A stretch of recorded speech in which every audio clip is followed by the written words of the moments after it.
सुरुचि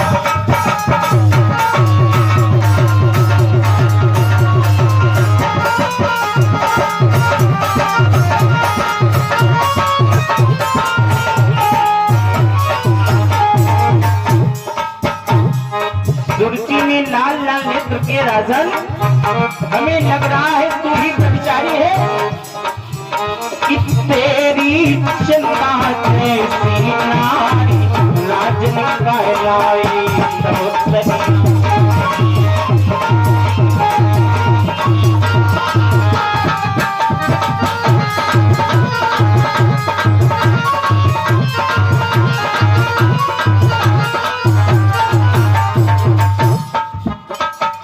कहलाए सौतनिया आए कहलाए सौतनिया,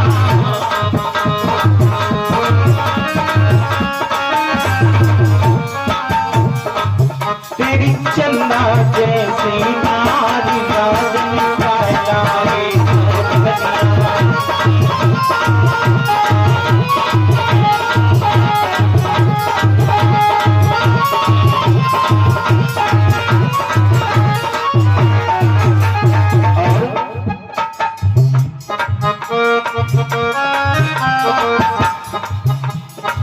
नाया काली नाही लंगड़ी राजन, नाया काली ना लंगड़ी ना कानी, नाया अंधे नाया काली,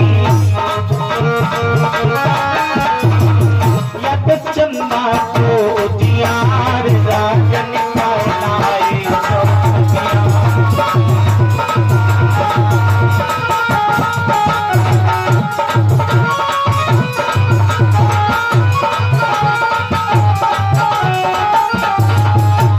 चंदा जैसी नारी राजन कहलाए सौतनिया।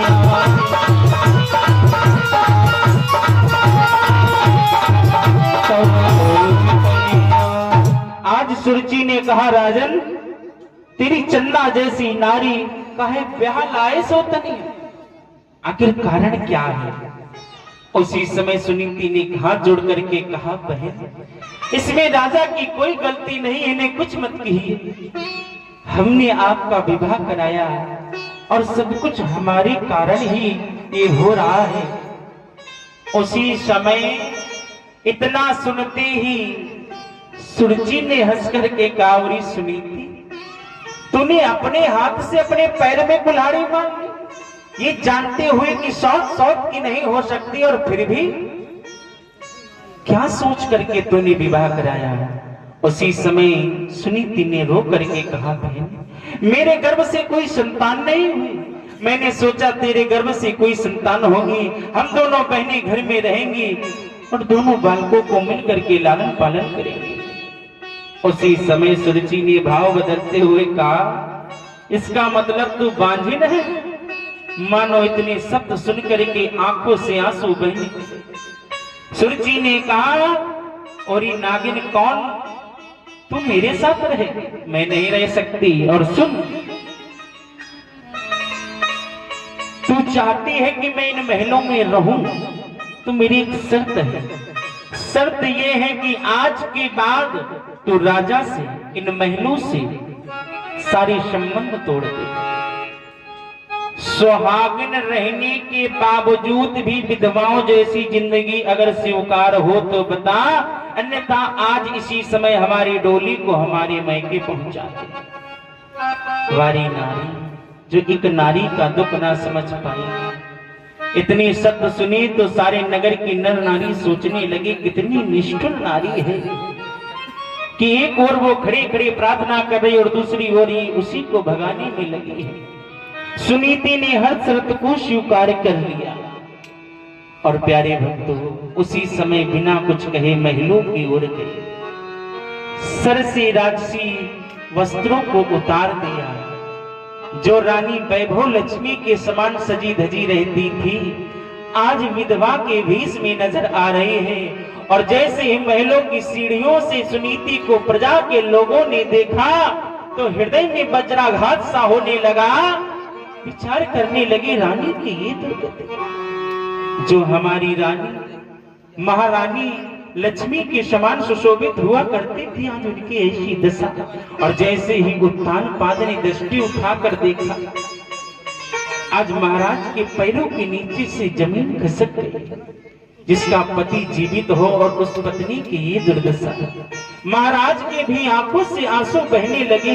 हाथ जोड़ करके कहा, सुनीति, मैंने तुझे समझाया था कि मेरा दूसरा विवाह ना करा, लेकिन तू नहीं माना। आज सुनीति ने कहा, महाराज आप यूं ना रोइए, अगर आपकी आंखों में आंसू बह रहे तो मेरे त्याग करने का लाभ ही क्या है। और मुझे इस बात का रत्ती मात्र दुख नहीं है कि आज मुझे बन जाना पड़ रहा है। मैं तो सुखी हूँ और इसी सुख के साथ रहूंगी कि एक दिन मैं भी महारानी बनकर महलों में रही और आपके चरणों में ऐसी सुनीति हजारों बलिहार। आज प्यारे भक्तों, कैसा समय है। जो रानी आज वो नौकरानी बन गई। इसलिए माताओं, जीवन में अगर सुख है, धन है, संपदा है, तो कभी घमंड मत करना। इस घमंड में आकर किसी को ऐसा कुछ मत कह देना, क्योंकि समय कब करवट ले कोई नहीं जानता है। अगर आप कथा सुनने आई हैं तो इन कथाओं से ज्ञान लीजिए कि कभी किसी का धोखे से भी दिल मत दुखाइएगा, क्योंकि भैया ये दिल की आह बड़ी बुरी होती है और इस आह से सभी बचकर रहिएगा। आज वो समय बलिहारी बलिहारी, समय तेरी बलिहारी।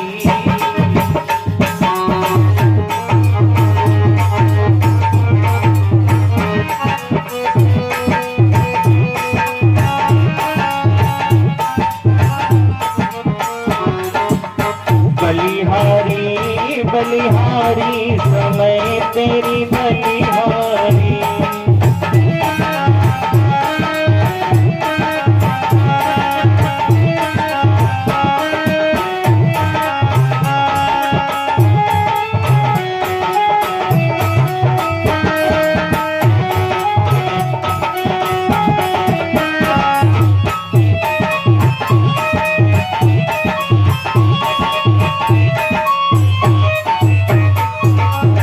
रानी से हुई गई भिखारी, रानी से हुई गई भिखारी, समय तेरी बलिहारी।